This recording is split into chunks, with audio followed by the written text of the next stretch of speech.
안녕하세요. 여러분의 다이어트 멘토 닥터리TV 원장 이진봉입니다. 오늘은요, 비만약, 식욕 억제제 중에서 가장 많이 처방이 되고 있고 여러분들이 식욕 억제제 하면 제일 많이 떠오르시는 이 디에타민에 대해서 말씀을 드릴 건데요. 이 디에타민의 처방의 대원칙에 대해서 말씀을 드리겠습니다.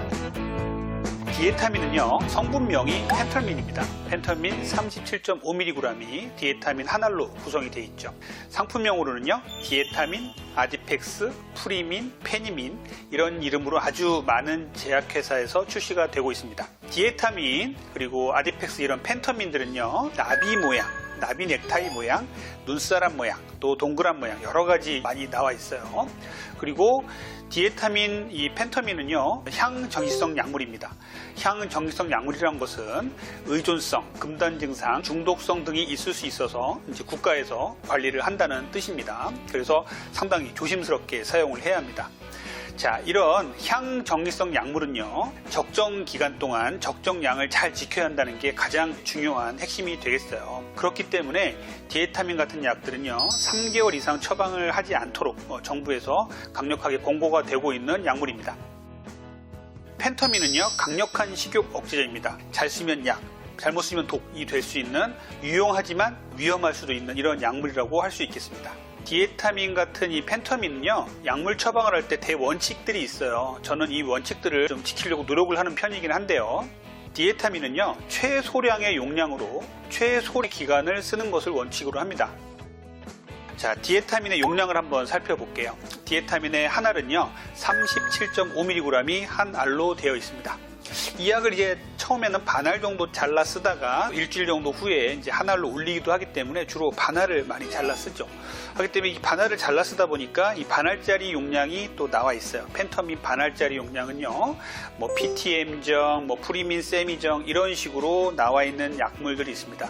반을 자르니까 18.75mg이 됩니다. 그래서 이 18.75mg의 약물을 처음에 쓰다가 일주일 정도 있다가 37.5mg의 디에타민 한 알로 올리는 게 이제 보통의 방법이겠어요. 그런데요, 디에타민에 좀 예민하신 분들은요, 이런 37.5mg의 반알 18.75mg만 써도 되게 힘드신 분들이 계십니다. 그래서 이 18.75g의 요 반 용량짜리도 또 반을 잘라서 쓸 수가 있겠어요. 그렇게 되면 9.38mg 정도의 펜터민 용량이 나옵니다. 그래서 이러한 4분의 1 정도 되는 용량을 시작을 해서 천천히 올릴 수 있다는 것, 이 부분 꼭 알아줬으면 좋겠습니다. 왜냐면요, 디에타민은 어느 병원 가서 하나를 먹었는데 너무너무 힘들어서 난 디에타민 포기했어 이런 분들 계세요. 그런데 디에타민을 아주 최소량부터 시작을 해서 9.38mg부터 시작을 해서 천천히 올려서 37.5mg까지 문제없이 올리는 분들을 많이 봤습니다. 하기 때문에 이 디에타민을 처음부터 너무 세게 써서 너무 힘드셨던 분들은 이렇게 저용량부터 올릴 수 있다는 거 꼭 알아주셨으면 좋겠어요. 이 펜터민, 디에타민의 부작용은 어떤 게 있습니까? 불면증, 두근거림, 입마름, 흥분, 초조함, 손떨림 이런 증상이 있을 수가 있어요. 다 교감신경을 자극하고 중추신경계에서 식욕중추를 자극하기 때문에 생길 수 있는 이런 증상들이에요.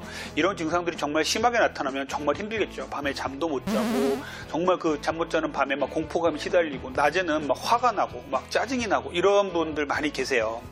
대표적으로요, 여성분들은 괜히 화낼 일도 아닌데 아이들한테 짜증을 낸다는 이런 분들 계시고요, 남성분들은요 괜히 막 화를 내고 이러세요. 이런 부분들이 이 디에타민의 중추신경계 자극 증상, 이 교감신경 자극 증상 때문에 생길 수 있다는 거 꼭 알아주셨으면 좋겠습니다. 그래서 저희 병원에서 제가 누누이 강조하고 있고 되도록이면 지키려고 하는 원칙에 대해서 지금부터 말씀을 드릴게요. 첫 번째 원칙은요, 디에타민은 최소 용량으로 복용을 해야 한다는 것입니다. 자, 모든 식욕 억제제는요, 자신의 체질에 맞게, 자신의 용량에 맞게 드셔야 돼요. 어떤 분들은요, 디에타민 정말 4분의 1 쪽 드셨는데 밤을 새는 분도 계신가 하면요, 어떤 분들은요, 디에타민 하나를 드셨는데 끄떡도 없어서 다음에 무슨 약이 이렇게 약하냐고 이렇게 찾아오시는 분들이 계세요. 그렇기 때문에 사람마다 자기에게 맞는 용량은 다 정해져 있고요, 그 용량을 찾아가는 게 이제 의사와 환자가 만나면서 해야 될 일입니다. 그런데 이런 거 무시하고요, 남들이 하나를 먹어서 효과를 봤다고 대뜸 찾아와서 저 디에타민 하나를 주세요 라고 하시면요, 의사로서 참 난감해요.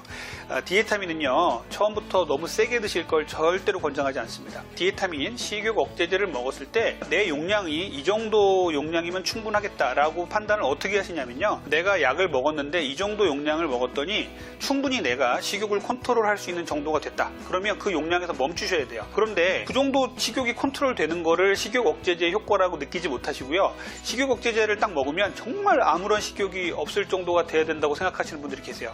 솔직히 말해서 그 정도가 되면요, 사람 안 먹으면 죽습니다. 그렇기 때문에 어떤 약이든 그 정도 용량을 써서는 안 되고요, 또 그 정도 용량이 되는 약도 별로 없습니다. 하기 때문에 내가 어떤 약을, 식욕 억제제를 먹었을 때 내 스스로 평소 먹던 양의 3분의 2 정도 먹었더니 충분히 조절이 가능하더라, 그리고 크게 스트레스 안 받더라 하시면 거기서 멈추시고 식사 조절과 운동 이런 걸 통해서 살을 뺀다고 생각하십시오. 식욕 억제제 절대 세게 쓴다고 좋은 것이 아닙니다. 자, 두 번째는요, 디에타민은 최소량부터 처방을 해서 점점점 올라가는 것을 원칙으로 해요. 처음에 디에타민 용량을 너무 세게 쓰시면 그것대로 또 힘드시고요, 또 너무 약하게 쓰면은 그것대로 너무 약하다고 불평을 하시겠지만, 그래도 약하게 써서 몸에 문제가 없는 게 훨씬 낫습니다. 비만 약은요, 처음부터 한꺼번에 많이 타시면요, 정말로 후회하세요. 정말 그 약 다 버릴 수도 있고요, 그 약이 아무 효과도 없을 수도 있어요. 또 비만 약은 원장님과 충분히 상의를 하시고 일주일 정도마다 한 번씩 가셔서 원장님과 용량을 천천히 올라가는 이런 과정을 꼭 거치시길 바래요. 이렇지 않으시면요, 정말 돈은 돈대로 버리고 몸은 몸대로 버리게 되는 이러한 문제를 야기할 수 있습니다. 꼭 이런 부분 지켜주시길 바라고요. 비만 치료, 식욕 억제제는 천천히 저용량부터 증량을 한다. 이 부분 꼭 지켜주시기 바래요. 디에타민의 대원칙 세 번째는요, 3개월 이상 드시지 않는다예요. FDA나 식약처에서 나온 처방 기준에 보시면요, 최소 몇 주간의 체중 감량의 목적으로 쓴다, 3개월 이상은 넘지 않도록 한다, 이런 내용이 반드시 들어있습니다. 이 3개월이라는 시간 정말 중요합니다. 어떤 비만 클리닉에 다녔을 때 또 비만 약을 타러 오셨다면요, 3개월이라는 생각 꼭 해주세요. 3개월 안에 내가 정말 체중의 일정 정도를 확 빼놓는다라고 생각을 하셔야 돼요. 이 3개월이라는 부분을 지켜달라는 거는 여러 연구에서 그렇게 나왔기 때문에 그런 거예요. 식약처, FDA에서 권고하는 이 3개월이라는 기간 꼭 지켜주시길 바라고요. 식욕 억제제는 3개월 이상 드시지 않는다. 그리고 이 식욕 억제제를 드실 분들은 이 3개월 안에 모든 치료와 모든 운동과 식사 조절을 정말 총력을 동원해서 다 열심히 해서 최소한의 급속 감량기에 성공한다. 이 부분을 꼭 계획을 세워주시길 바랍니다. 네 번째는요, 디에타민은요, 정신적으로 불안정하신 분들은 안 드시는 게 좋습니다. 디에타민을 드시고 나서 정신적으로 많이 힘드셨다 하는 분들의 후기가 상당히 많아요. 상당히 좀 안타까워요. 그래서 그 환자와 의사와의 처음에 만나서 디에타민을 먹으면서 얘기해야 될 부분 중에 정말 중요한 부분 중에 하나가요, 정말 우울증이나 조울증, 불안장 이런 것들을 알았는지, 또 이런 부분이 병원에서 치료는 안 했지만 정말 병원에 갈 정도로 심각한 부분이 있었는지에 대해서 분명히 대화를 나누셔야 됩니다. 얼마 전에는요, 정말 자살 충동까지 느꼈다 하시는 우울증 환자가 수년간 디에타민을 처방을 해서 환자분이 정말로 힘든 상태로 저희 병원에 찾아오셨습니다. 그런데 이 환자분은 정말 디에타민을 끊고 싶어도 못 끊는 이런 중독 의존성 상태가 되신 거예요. 자, 이런 분들한테 디에타민을 계속 드리는 게 맞을까요? 그렇지 않거든요. 자, 디에타민은요, 우리의 중추신경계를 자극을 해서 중추신경계에 식욕중추가 있으면 옆에는 우울중추, 불안중추, 수면중추 이런 것들이 붙어 있어요. 자극을 하다 보면요, 이 한 군데만 자극을 하는 게 아니라 이런 중추에도 자극을 하기 때문에 약을 드시면 자꾸 불안해지고 우울해지고 그리고 잠도 안 오는 것입니다. 사람에 따라 다 달라요. 어떤 분들은요, 정말 디에타민 먹고서 활기가 넘친다, 정말 긍정적이 됐다, 이런 분도 계세요. 근데 어떤 분들은요, 디에타민 먹으면 다른 분들은 막 이렇게 활기가 넘친다는데 나는 저기 자꾸 처지죠, 자꾸 우울해지죠, 자꾸 부정적인 생각이 드시죠. 이런 분들을 의사분들이 잘 캐치를 하셔야 돼요. 또 의사분들이 너무 바빠서 못 하신다 그러면 환자분들은 이런 부분들이 자기 감정 속에 나타나는지를 좀 보실 필요가 있습니다. 하기 때문에 우울증, 불안장애, 공황장애, 조울증, 과호흡증후군 이런 부분들의 정신건강의학과적인 이런 문제가 있다면 꼭 원장님한테 말씀드리십시오. 그래서 원장님과 충분히 상의하셔서 디에타민을 쓸 것인지, 정말 디에타민을 조금만 쓰고 다른 약을 쓸 것인지에 대해서 결정을 좀 하실 필요가 있어요. 또 하나 말씀드릴 것은요, 디에타민을요, 드시고 있을 때는 모를 수 있어요.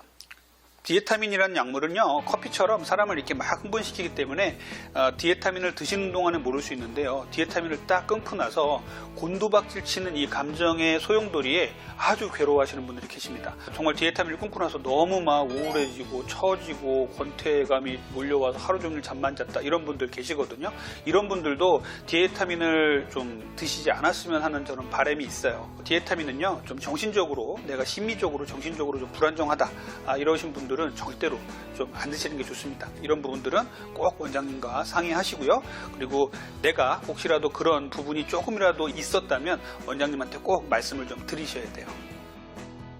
자, 오늘은요, 디에타민을 처방하는 원칙에 대해서 말씀을 드렸습니다. 여러분들이 어떤 비만 클리닉을 다닌다, 식욕억제제를 먹는다 했을 때 가장 많이 처방받을 수 있는 펜터민 계열의 이런 디에타민, 아디팩스, 프리민 같은 이런 약물들, 정말 이러한 원칙들을 잘 지키면서 드신다면 정말 좋은 식욕억제제로 체중도 빠지고 건강하게 지내실 수도 있지만, 또 이러한 원칙을 지키지 않고 무분별하게 너무 오래 이렇게 드신다면 아주 심한 고통에 시달릴 수도 있어요. 그래서 여러분들 이런 식욕 억제제에 대해서 잘 한번 되돌아보는 시간을 가졌으면 좋겠습니다.